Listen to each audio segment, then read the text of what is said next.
Mais pour pouvoir atteindre cette excellence, il va falloir que tu fasses des efforts.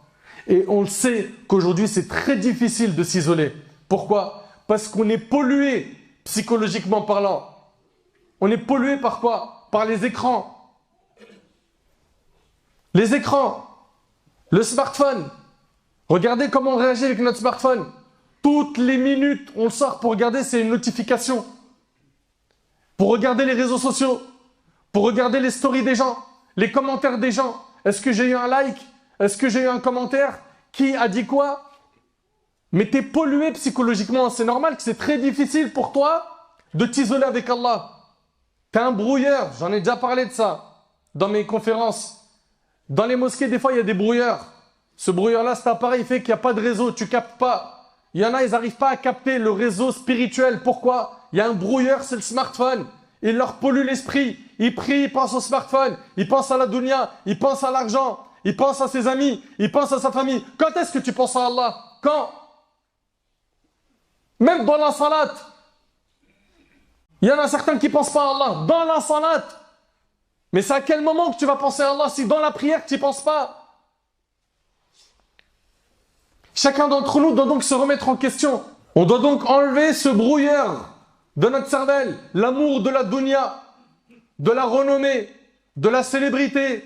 Les téléphones, les écrans, les tablettes, les ordis, les télés, les matchs, à tout va. Il a fini un match, maintenant il regarde les commentaires. Il commente lui-même. Un match, c'est plus 1 heure et quelques, non, c'est 5 heures. Il y a le bloc d'avant le match, il est déjà en train d'écrire. Et après le match, il écrit encore, il commente. Et il regarde et il lit. Un tel, il a dit quoi? À lui, il a réagi. À lui, il a fait une vidéo, il a parlé sur tel joueur. Et à quel moment tu reposes ton âme en te connectant à Allah tabaraka wa ta'ala, en t'isolant? Je sais qu'il y en a parmi vous qui sont peut-être surpris, peut-être choqués d'entendre ce discours parce que jamais ça leur a traversé l'esprit de s'isoler avec Allah tabaraka wa ta'ala. Et pourtant, on s'est déjà retrouvé seul plein de fois, chez nous ou ailleurs. Est-ce qu'on s'est dit, Allahu Akbar, un peu de temps, je suis tout seul, à l'abri du regard des gens, là on va pouvoir faire quelque chose de sincère. Allez, je lève les mains, j'invoque Allah. Ça a déjà été notre réflexe. Ça a déjà été ton réflexe de te dire, il n'y a personne autour de moi, je suis tout seul à l'abri du regard des gens, je vais ouvrir le Coran, je vais lire, je vais le méditer, je vais tout faire pour craindre Allah subhanahu wa ta'ala, je vais faire verser des larmes aujourd'hui par crainte d'Allah, je vais multiplier le dhikr d'Allah. Est-ce qu'on est de cela? On a besoin de nous couper de temps en temps des gens. Il y a trop de monde autour de nous. Que ce soit sur le smartphone ou autour de nous, on est toujours trop entourés. Il y a beaucoup de gens, ils sont trop entourés. Et il nous faut une coupure. Une coupure pour nous rapprocher d'Allah tabaraka wa ta'ala. Muslim ibn Yasar, rahimahullah, il a dit, aucun bonheur n'est plus appréciable que de s'entretenir en privé avec son Seigneur. Vous recherchez le bonheur? Vous payez des fois des destinations qui coûtent très cher pour aller au fin fond de l'Asie, pour vous retrouver dans un bel endroit, avec le soleil, dans des beaux hôtels, à manger des très bons repas, en vous disant, je vais enfin avoir le bonheur. Le bonheur, il est devant toi. Isole-toi avec Allah. Isole-toi avec Allah. Fais dua. Invoque Allah. Adore-le. Tu vas voir ton cœur comment il va ressentir. Tu vas voir dans quel état va être ton cœur. Il sera épanoui, comblé. Comblé. Muslim ibn Yasar, je le répète, il a dit, aucun bonheur n'est aussi appréciable que de s'entretenir en privé avec son Seigneur. Aujourd'hui, malheureusement, je le répète, le téléphone portable, il a pris une trop grande place.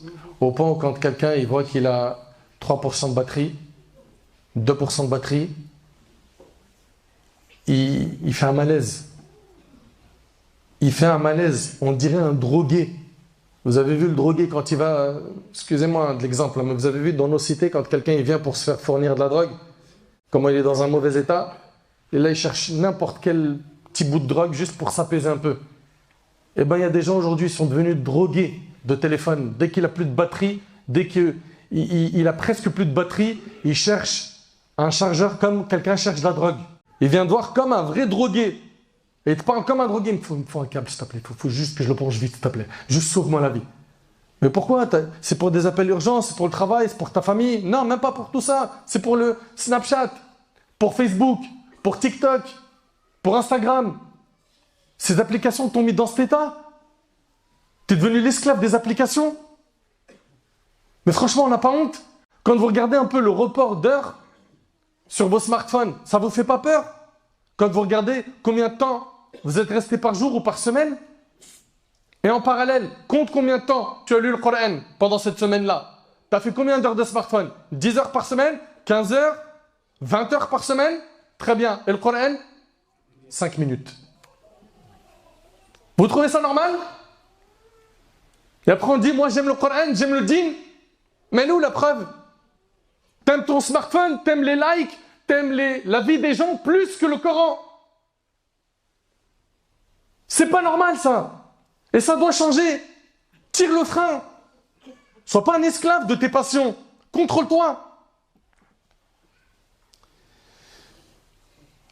Vous ne trouvez pas étonnant qu'aujourd'hui, ce corps qui contient une âme se voit être l'ennemi de l'âme qui est à l'intérieur? Le corps et l'âme, pour certains, sont devenus des ennemis. Il a un corps et il a une âme. L'âme à l'intérieur, elle est devenue ennemie du corps. Le corps est devenu ennemi de l'âme. Il ne s'aime plus. Le corps, pour le nourrir, vous savez très bien comment on le nourrit. Avec tout ce que vous mangez habituellement. L'âme, elle n'a qu'une seule nourriture. C'est celle de la révélation. Et subhanallah, le corps aujourd'hui, on est arrivé chez certains à combattre l'âme, à la détester. Elle veut manger. Sa nourriture spirituelle, le corps l'empêche. Dors, c'est mieux. Reste en bas de l'immeuble. Va au café. Perds ton temps. Écoute des clips. Enchaîne des séries Netflix. Regarde des films. Wallahi l'azim, c'est triste. C'est triste de voir que le corps et l'âme sont devenus ennemis, alors qu'ils ne peuvent pas être ennemis chez le musulman, chez le clairvoyant, l'intelligent. Pourquoi? Parce que tu as besoin de nourrir les deux pour trouver l'équilibre dans ta vie, pour être en paix sur terre, assisté par Allah et pour être en sécurité le jour du jugement. Si tu veux le soutien d'Allah sur terre et dans l'au-delà, tu te dois de donner le droit à chaque chose. À Allah, en nourrissant ton âme. À ton corps, tu vas le nourrir comme il le faut, tu vas l'entretenir par le sport, tu vas lui donner les heures de sommeil qu'il lui faut, etc. Tu dois donner le droit à chaque ayant droit. Le musulman, il est équilibré. Enfin, mes frères, mes sœurs, soyons de ceux-là, de ceux qui aiment s'isoler avec Allah. Chacun d'entre nous connaît ses défauts. Chacun d'entre nous connaît ses péchés. Chacun d'entre nous a énormément de choses à corriger. Les gens, ils connaissent de nous un visage. Et quand on est seul, malheureusement, c'est pas le même visage qu'Allah Tabaraka Ta'ala voit de nous. Il y a des gens, quand ils sont seuls, systématiquement, c'est la désobéissance. Et ça me rappelle le hadith de Thawban, radiallahu anhu, qui est dans Sunan, où le prophète alayhi salatu wassalam, a dit « Je connais des gens qui viendront le jour du jugement avec des récompenses telles que la montagne de Tuhama Bayda. » Des récompenses énormes. Allah les réduira, le prophète sallam dit « Allah les réduira en poussière éparpillée. » T'imagines des gens qui vont venir le jour du jugement avec des montagnes de récompenses et le jour du jugement, ces montagnes-là seront réduites en poussière éparpillée. Thawban a dit au prophète sallam, au messager d'Allah, décris-les-nous afin qu'on ne fasse pas partie d'eux. On veut savoir qui sont ces gens-là. Et le prophète sallam de dire, ce sont vos frères. C'est des gens comme vous qui font des actes de piété, qui vont prier comme vous. Écoutez bien à la fin du hadith, il va dire quoi alayhi sallam, il dit, mais ce sont des gens qui, lorsqu'ils sont seuls, violent les interdits d'Allah. Quand ils sont seuls, ils font des interdits. Eux, le jour du jugement, ils auront des montagnes de récompenses qui seront réduites en poussière éparpillée. T'imagines une personne qui vient Yawm al-Qiyamah et qui ne trouve pas tous les efforts qu'il a fait, qui avait fait beaucoup de hasanat, tout s'envole, tout part. Pourquoi? Parce qu'il a fait des péchés quand il était seul. Apprenons donc à nous maîtriser quand on est seul. Ok? À ne pas être des doubles visages, à montrer à Allah le pire des visages et aux gens le meilleur des visages. Est-ce que vous oubliez que c'est Allah qui va vous juger et pas les gens? C'est pas les humains. Vous n'avez aucun compte à rendre aux humains. Aucun. Vous avez des comptes à rendre qu'à Allah tabaraka wa ta'ala. Mohammed ibn Wasi' rahimallah, il dit, j'ai connu des gens. L'homme parmi eux, il dormait sur le même coussin avec sa femme. Vous entendez? Et il avait tellement pleuré que ses joues étaient pleines de larmes et sa femme qui était à côté n'en savaient absolument rien. C'était des gens qui pleuraient par crainte d'Allah, qui s'isolaient avec Allah sans que son épouse, qui dort à côté de lui, ne le sache. Et il dit qu'il a connu des personnes qui étaient sur le même rang que leurs frères. Ils avaient trempé leurs joues de larmes et celui qui était à côté de lui ne savait pas qu'il pleurait. C'était des gens qui ne cherchaient pas à afficher une bonne image aux yeux des gens et à s'acheter de la célébrité, de la notoriété, à avoir des éloges, qu'on leur jette des fleurs, qu'on lui dit Allah ibarak, mashallah, t'es devenu pieux, t'es devenu pieuse, maintenant tu portes le jilbab, ma soeur, magnifique.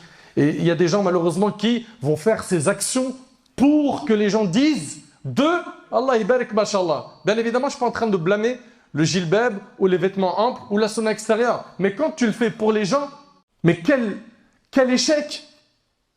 Quel échec!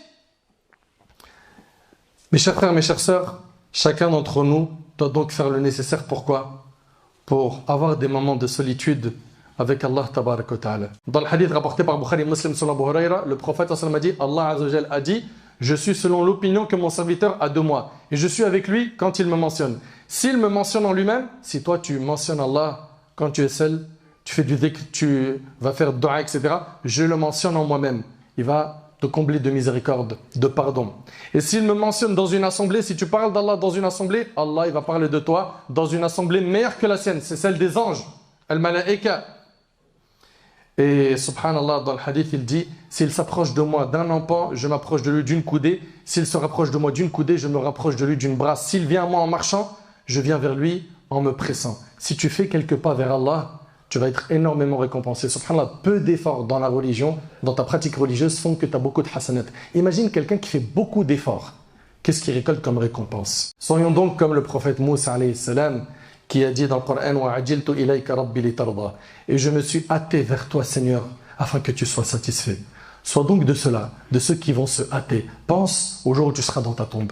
Pense à la résurrection. Pense à la remise du livre. Pense au jour du jugement. Pense au pont du Sirat. Pense à la pesée sur la balance. Pense à tous ces moments-là. Tu veux te trouver dans quelle situation? Si tu veux te retrouver dans une situation confortable, eh bien, alhamdulillah, tu as pu entendre aujourd'hui énormément d'informations qui vont te permettre de te réformer. Et j'aimerais surtout que tu retiennes que tu as besoin de t'isoler avec Allah. Et il y a des moments, c'est les moments des VIP comme le dernier tiers de la nuit, où Allah tabarak wa ta'ala, il descend au ciel de ce bas monde. Et qu'est-ce qu'il dit? Il dit, qui est-ce qui m'invoque que je l'exauce? Qui me demande que je lui donne? Qui me demande pardon pour que je lui pardonne? Et Allah tabarak wa ta'ala est donc au ciel de ce bas monde jusqu'au lever de l'aube. À nous donc de demander pardon à Allah tabarak wa ta'ala, à nous de revoir un petit peu notre compte de bonnes et mauvaises actions, à nous de faire un bilan avec nous. Si on veut le confort et en al-qiyamah, le jour du jugement, si on veut être dans une situation confortable devant notre Seigneur Azza wa Jal, il va falloir qu'on se donne les moyens d'avoir cette situation confortable. Et là, on a un moyen qui est efficace et qui est loin de l'ostentation, qui est loin de faire les choses pour les gens, c'est t'isoler avec Allah subhanahu wa ta'ala. T'isoler avec Allah. Rappelle-toi de la dernière fois que tu as fait vivre cette adoration. Et si tu ne l'as jamais fait, il est temps de la démarrer à partir d'aujourd'hui. De démarrer ce moment que tu vas accorder à ton âme afin de pouvoir l'apaiser, l'alléger, afin de pouvoir la nourrir, car elle a besoin elle aussi de se nourrir comme ton corps se nourrit. Enfin, j'implore Allah tabarak wa ta'ala d'apaiser nos âmes. J'implore Allah tabarak wa ta'ala de purifier nos âmes. J'implore Allah tabarak wa ta'ala de nous accorder la piété. J'implore Allah tabarak wa ta'ala de me faciliter ainsi qu'à vous de trouver des moments où on va s'isoler avec lui. J'implore Allah tabarak wa ta'ala de faire de nous des pieux. J'implore Allah subhanahu wa ta'ala de nous accorder une bonne compréhension de sa religion. J'implore Allah subhanahu wa ta'ala de nous accorder une bonne fin.